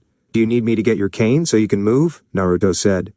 He met Chiyo during his stop in Suna, and they instantly bonded but mainly argued, although it was a friendly argument. Sure, go ahead. Maybe after you get my cane I can give you your bottle of warm milk before we leave. Wouldn't want a cranky baby on the mission now, would we? She replied. Temari could only shake her head at these two. It was always like this. Can we get a move on already? Temari asked. Oh yeah, sure, let's go, Naruto said. They arrive at the gates and Naruto bit his finger again, summoning jutsu. A normal-size orange fox with black paws and black-tipped tail appeared. Yo Naruto, my man, what's up? The fox said. Kinto, I need you to find the scent of this and tell me how long you think it should take us to find them. Naruto said it and pulled out the piece of Sasori's cloak, and Kinto sniffed it. He smelled around for 10 seconds before finding the smell and how strong it was. Okay, they went east and it smells like water that way. From what I gather, given it's still early, they must have stopped last night for rest, so you should be able to catch them in about 6 to 7 hours if you all can travel at a Jonin level speed for that long. Kinto said. Thank Kinto. Naruto unsealed a stack of fish for Kinto before he left. Okay, can you both travel at Jonin speed for 6 to 7 hours? They both nodded. Okay, then let's go. They took off immediately and all you could see was dust kicking up behind them. So Naruto, how did you get the poison out of Kankuro without any kind of antidote? Chiyo asked. Well, I'm not good with medical ninjutsu because I have too much chakra to have enough control over for it, and it's so dense, so I made a small cut on his chest and used my water manipulation to gather water and heat it with fire chakra before sending it into the cut and forcing the poison to come out before putting a medical seal on him. Sometimes being a Jinchuriki sucks, he said. Wow, that's something people would do if they had no medic on their squads back in my younger days. Like what you did, it was only used for removing poison, but it took hours and was extremely painful because the water wouldn't be heated, so it was more condensed and had a harder time moving through the body. Chiyo said. Wow, Elder Chiyo, how come they didn't teach us that in the Suna Academy? Temari asked. Because like the Leaf Village, the civilian council ran the academy, so they left a lot of stuff out. But the test was way harder than the one Konoha uses to graduate. Although with Tsunade as the Hokage, I'm sure she made some changes. Chiyo said. What's the graduation test in the Leaf Village, Naruto? Temari asked. Well, when I graduated, the civilian council set it up so all you needed was to know the clone jutsu, the substitution jutsu, and the henge jutsu. That's why we got stuck with kunoichi like Sakura, and why the death rate was so high on missions. We had civilian kids basically posing as ninjas thinking the world was a fairy tale only to end up dead. However, when Granny Tsunade took over, she changed it. She put the ninja academy in the hands of the shinobi council and the Hokage. She made it so if you wanted to graduate, you needed to know, of course, the basic three. And if you could not make a regular clone, you could use a different kind like I did, and you needed to know at least one jutsu, outside of what you learned in the academy, and needed to be able to hit a moving target with kunai, shuriken and senbon. Doing this decreased the number of Sakuras graduating the academy, and she set up a medical program. Every team needed to have one medic on the team. Her doing this decreased the death rate on missions, and forced civilians to train rather than pay the academy teachers to pass their kids. Hell's Sakura only graduated because her mother fucked the entire school staff except Iruka. He was the only one who wouldn't be bribed, but he had to pass them because their test scores, even though they were fabricated, was enough for them to pass.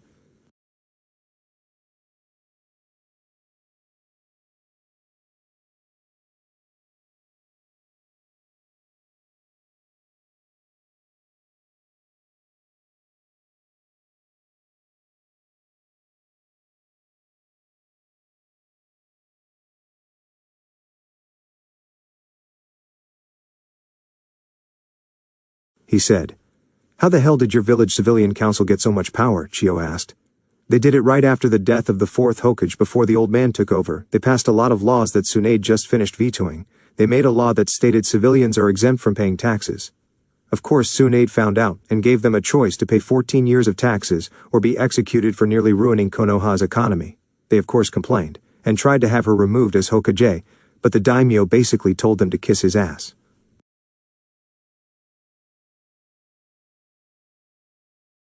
He said, Wow, how come the third didn't do anything? Chiyo asked. Honestly, he was old. The amount of stress he would have been put through would have killed him a long time before I became a ninja. He needed me out of civilian hands before he could do anything. He was going to start taking their power away, but the invasion happened and he gave up his life to stop Orochimaru. Naruto said. I'm guessing you were close to the third. Chiyo said. Yeah, I was. He gave me a new apartment when the orphanage kicked me out. He really treated me like a grandson. When he died, he told me to protect the king, and that's what I'm going to do. He responded. You know who the king is? Chiyo asked, shocked. Naruto just nodded. Wait, who's the king you have to protect? Temari asked. I can't tell you. It's something you must figure out on your own. Naruto said. Temari nodded and Chiyo had a thoughtful look on her face. They traveled in silence for the next 6 hours and found who they were looking for, traveling with Gaara's body being held in a clay animal. So how are we going to do this? Temari asked. We need to get Gaara out of there and then kill those two. But how? Chiyo asked. I can get Gaara myself after that. I'll take on Deidara and you two take Sasori. Naruto said. Why do you get to take Deidara? Temari asked. His clay bombs are earth jutsus. You need lightning to cancel them out and you both have a wind affinity. Naruto said and pulled out a tri-pronged kunai, making Chiyo gasp. You know that jutsu? She asked. Yeah, my father left it for me, he said. What jutsu? Temari asked. The Hiraishin jutsu. It's a jutsu created by Tobirama Senju, but Minato Namikaze took it and made it better. Chiyo said. Naruto just threw the kunai in front of Sasori and Deidara, making them stop, and Deidara got scared. No, it can't be. He's supposed to be dead, he whispered. What is it? Why are you scared? Sasori asked. That kunai belongs to the Yellow Flash. He single-handedly took out 1,000 Iwa shinobi during the Third Great Ninja War, Deidara said. But I thought he died, Sasori said. He did. A voice said, and a flash appeared in front of him. Oh look, it's the Kyuubi Jinchuriki Deidara said. Well, I guess it's our lucky day. Kisame and Itachi won't be able to get their target, Sasori said. Alright, this is how it's going to work. I'm gonna kick you away, Sasori, and have some people deal with you. As for Deidara, I'm gonna move you away from Gaara, get him secure, then kill you. Naruto said. Please, like you can take us. I'll show you why my clay explosions are the best form of art. Deidara said. You're wrong, my puppets are the best form of art and I'll prove it by. Sasori didn't finish because Naruto kicked him away. He gave the signal to Chiyo and Temari and they took off after him. Now that he's gone, it's just us, Naruto said. Oh, I'm going to enjoy this. I'll show you what true art is. He didn't finish because Naruto kicked him away. Seriously, I told them exactly what I was going to do and they didn't prepare for it. He thought as he walked over to the clay creature carrying Gaara. He cut open the creature and pulled Gaara out. He activates his Mangekyou and pulls Gaara into his Kamui dimension. He looked up and saw Deidara walking back and he looked pissed off. "You ruined my RT. To hell with you being a Jinchuriki, I'm going to kill you," Deidara yelled as he ripped off his cloak that was torn up and began to channel chakra into his hands. Clay came out and formed into two giant dragon-looking creatures that Naruto knew would cause a big explosion. The creatures flew at Naruto and exploded when they were right in front of him. "Ha, how do you like that? That's my C2 explosion jutsu," Deidara said when the smoke cleared. He was surprised when Naruto was still standing there untouched. "How are you still standing? You should be dead right now," Deidara asked, pissed off that his jutsu didn't work. "That's for me to know and for you not to know." With that said, Naruto charged at Deidara and began attacking him with taijutsu, but he was adding lightning and wind chakra to his punches and kicks, making Deidara a sitting duck because he couldn't create any small clay bombs. They kept getting cancelled out. After a while, Naruto kicked Deidara into a tree, making him cough up blood. "I've had enough of this. I'm a part of the Akatsuki. We are the strongest ninja alive. I will not be defeated by some fucking leaf ninja," Deidara said. He then began to grow to a huge size and spoke again. "This is a true form of art, my C4 explosion. I hope you're ready to die like I am," Deidara said, but Naruto knew this was just a clone. He felt the real Deidara buried himself underground after a while of growing before Naruto could charge and move the clone. It exploded. Naruto, thinking quickly, activated his Kamui and went into his pocket dimension. After 5 minutes he reappeared but hid his chakra presence and was waiting for Deidara to show himself before finishing him off. After 10 minutes of waiting he saw Deidara emerge from the ground. "I knew he was all talk and no bite. That's why my explosive clay is a true form of art and not those silly puppets Sasori uses," Deidara said. Unknown to him, Naruto was right behind him with his lighting edge ready to strike. "I guess I'll have to go tell Sasori we lost both of the Jinchuriki." Before he could take a step, a hand cover in red lightning struck him from behind, piercing his heart. "How?" he said, coughing up a lot of blood. "You need to watch your surroundings like I do. I knew that was a clone, so I simply acted like I was going to stop it from exploding. I escaped as soon as the explosion came and hid my chakra presence and waited for you to emerge from underground. My lighting jutsu is the perfect assassination technique. It makes no sound so I can sneak up on you if I want to. Now that you're dead, your partner is next," Naruto said before cutting his head off and burning the body, but he took the ring off his finger. It must be important if they all wear them. He thought he felt a chakra signature coming fast and disappeared in a flash to the mark he secretly put on Chiyo. A few seconds later a Venus trap emerged from the ground and a vortex appeared. "Somebody killed Deidara and took his ring. Who could have done it?" the Venus trap said, opening up, revealing a white and black body. "Ooh, I don't know, but they must be really strong if they can kill Deidara-senpai," the masked figure said in a childlike voice. "Toby, stop the childlike voice. It's only us," the Venus trap said. "Oh, but it's fun. Toby is a good boy, remember?" Toby said. Then his voices changed and got deeper. "Just kidding. I want you to find out who killed Deidara and what happened to the body of the Jinchuriki. He was supposed to have Zetsu," Toby said. Zetsu nodded and they both disappeared. Meanwhile, Naruto arrived at the area where Chiyo and Temari were fighting Sasori. He saw puppets laying around everywhere, destroyed into pieces. He saw Temari cut up and out of breath sitting next to Chiyo, who was on the ground with a blade through her heart. He noticed Temari crying over her body. He went up and put a hand on her shoulder. She looked up and noticed him and just gave him a hug and cried her eyes out. After 2 minutes of crying she let go and wiped her tears. "Where's Sasori?" he asked, and she pointed to a human-looking puppet with a kunai stuck in what appeared to be Sasori's heart. He walked up and took the ring he was wearing. "She protected me from that blade that was meant for me. She pushed me out of the way and threw the kunai enhanced with wind chakra into his heart at the same time as his blade went through hers. She told me she was doing it to protect the king, and I understand what she meant. The king is the next generation of shinobi that will lead our village in the future. Am I right?" she asked. He only looked at her with a smile and she smiled back. "Where's Gaara?" she asked. "He's safe." He activated his Kamui and brought out Gaara, who he could tell woke up and went back to sleep. "Gaara, are you okay? It's me, Temari. Wake up, please," she asked. He didn't respond. "All right, Gaara, wake up," Naruto said and slapped him across the face. Gaara woke up and looked right at Naruto. "Did you just slap me?" he asked. "Nope," was the simple reply from Naruto. "Yes, you did. I felt the slap," Gaara responded. "It wasn't me." Temari, seeing this, had enough knowing where this headed and decided to talk. "Okay, Gaara, you're up now. Let's make our way back to Suna," she said. "Don't we have to wait for the rest of the team?" he asked. "We are the team. Me, Temari, and old lady Chiyo," Naruto said. He then explains the reason it was only 3 of them and they told him about their battles. "Okay, let's go. We'll hold a funeral for Chiyo once we get back to Suna," Gaara said, summoning jutsu. They heard Naruto call out and Niji appeared. "Naruto, again, this is twice in one day you called for me." "Ah, Kazekage-sama, I see they have found you. Now let me guess, you want to ride to Suna?" Naruto nodded his head sheepishly. "I'm only taking you midway through the desert. You can walk the rest of the way. I hate the desert." I'm guessing by the sad look on Temari's face, Temari, that somebody died. She nodded and pointed at Chiyo's body. She protected me from a killing blow, sacrificing her own life for me, Temari said. I see. You must always protect the king no matter the cost. I give you my condolences. Now hop on, I was in the middle of eating. They grabbed Chiyo's body and placed it in a body bag before climbing on, and Niji took off towards Suna. They made it halfway through the desert before Niji let them off and went back home. They walked for another hour before the gates of Suna were able to be seen, and they heard a guard yell out, "The Kazakage is back, everyone." As soon as he said that, a large crowd of ninja and civilians came out of the gates and began cheering for Gaara coming back safe. However, they noticed a cloud of sand kicked up and a girl with brown hair running at them. Knowing who it was, Temari and Naruto moved out of the way. As soon as they did, Gaara was tackled to the ground. "Oh Gaara, you had me so worried. Are you hurt? Do you need anything?" the girl said, giving him a lot of kisses to his embarrassment and Naruto and Temari's amusement. They knew he didn't like public affections, but his girlfriend didn't care. "Matsuri, get off me," Gaara said, and she did. Matsuri has straight chin-length brown hair, dark eyes, and fair skin. She wears 2 arm guards, a dark pink shirt with cuts over the shoulders, a white shirt underneath the other, and a black headband around her neck. She saw Naruto and Temari standing there with a smile and gave them a hug. "Thank you so much, both of you. I was worried when I heard he had been captured," she said. "It's all right, besides now that he's back, maybe you two can use that privacy seal I gave you. I'm sure him getting captured and being brought back made you want to." He never finished. He was punched in the ground by a giant fist made of sand.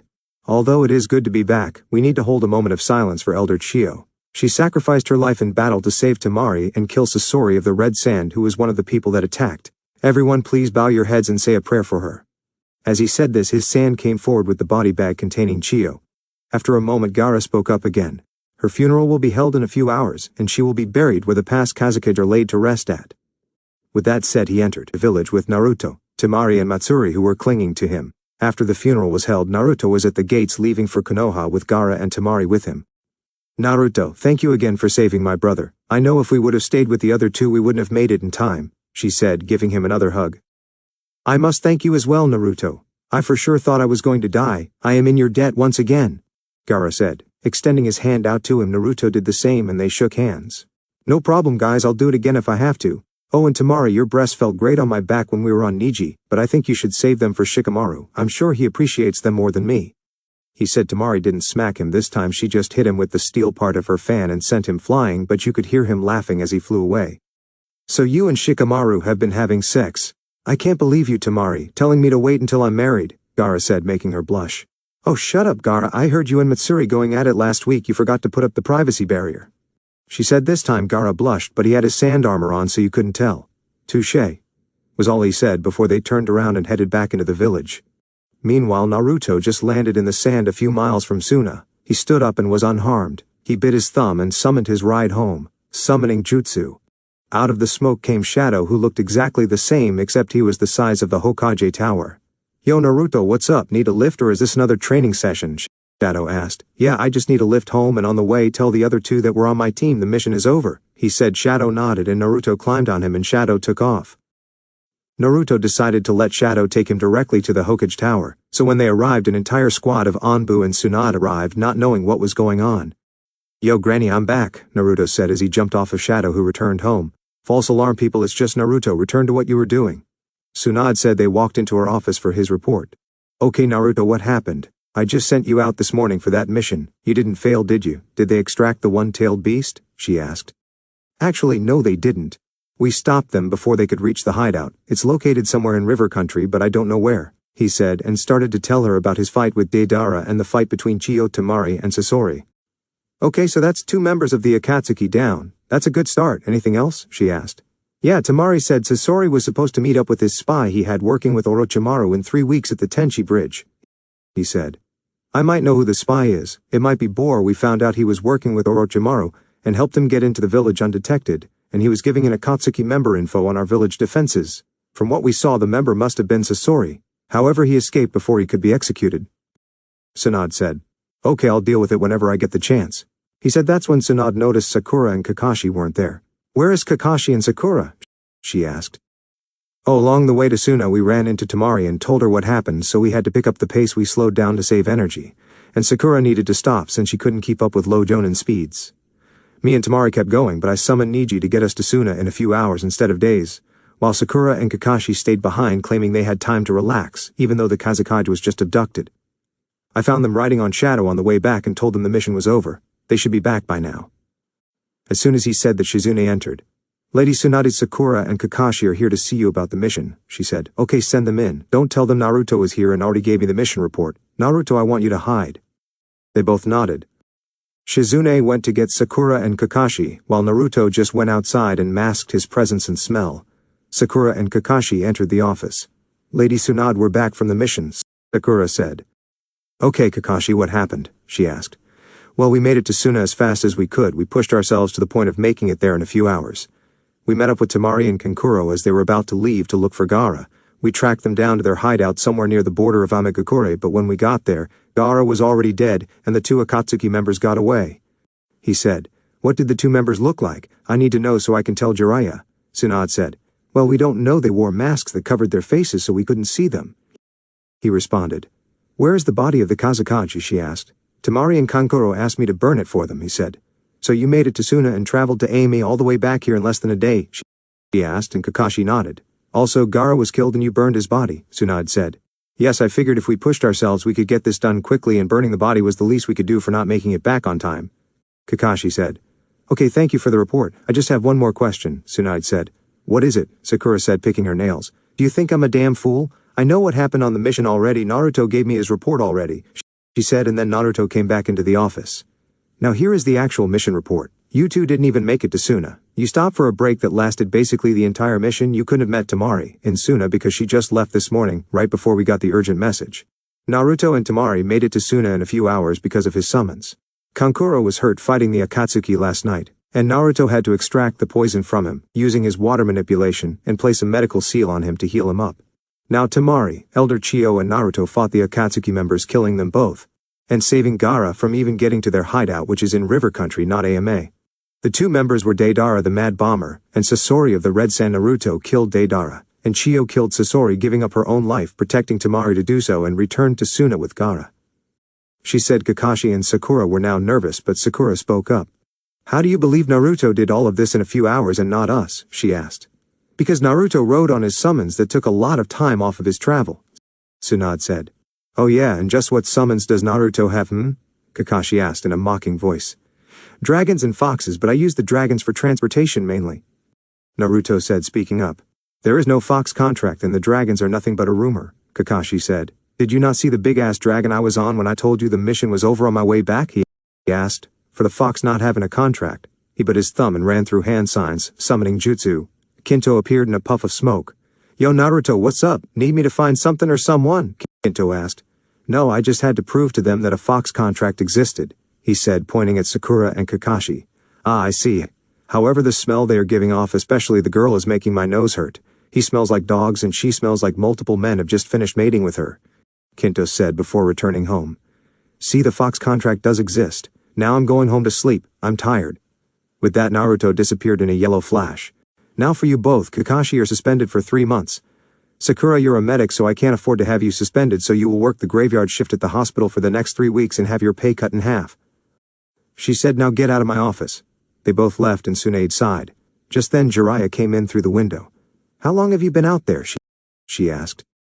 I was talking to Naruto out there. He explained everything to me, he said.